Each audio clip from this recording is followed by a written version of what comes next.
Ministro de Defensa de los Países Bajos en la reunión de la Coalición de los Voluntarios. Declaración en la puerta por parte del Ministro de Defensa de los Países Bajos en la reunión de la Coalición de los Voluntarios, coorganizada por Francia y el Reino Unido. So what are you expecting today on the discussions on the reassurance force? Macron was mentioning troops between 10,000 and 25,000 soldiers. Is this something that is discussed today? How many countries will provide? Who would the Netherlands be able to conclude? Now, I think it's important after the military planning that has taken place over the last weeks that we have a political discussion today. That's also indeed about what is the potential mission, what is going to be the goal, what is the mandate, what would we do on the different scenarios. For example, if there would be any escalation regarding Russia, also how is it related to a potential monitoring mission. I think it's important to discuss those very key and fundamental questions. And of course, for some countries, it's clear what they are willing to do. For the Netherlands, we need to go through a political approval process first. So for us, it's important that there is a clear picture on what such a mission would entail. And then we can also have our national decision-making process first within the government and then also with our parliament.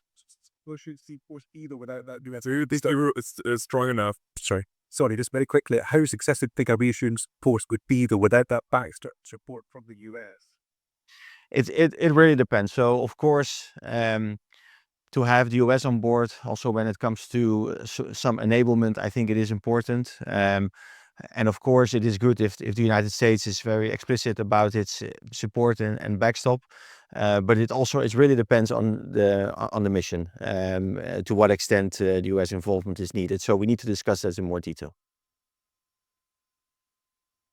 So you first. What do you think? How many troops would be needed to provide a good peacekeeping? It really depends on the mission. So you use the word peacekeeping mission. It's a very different definition than a assurance mission. So it really depends on the goal of the mission, and also it really depends on the goal of the mission how much resource you need. Do it without the US backstop? Are we credible enough without them? I think it's very important to have the United States on board. But then it also needs to be clear what type of mission and what we ask from the United States. And that's what we will discuss also today. What is the signal that the coalition of the willingness meeting at NATO HQ today? Not in Paris or London. I think it is important also to show, of course, that there, regardless of what type of mission it's going to be, that there is a connection to NATO, because we need to work on security guarantees for Ukraine, and at the same time make sure that we keep our collective defense and deterrence through NATO, and that it's as strong as ever. So of course there's always a connection.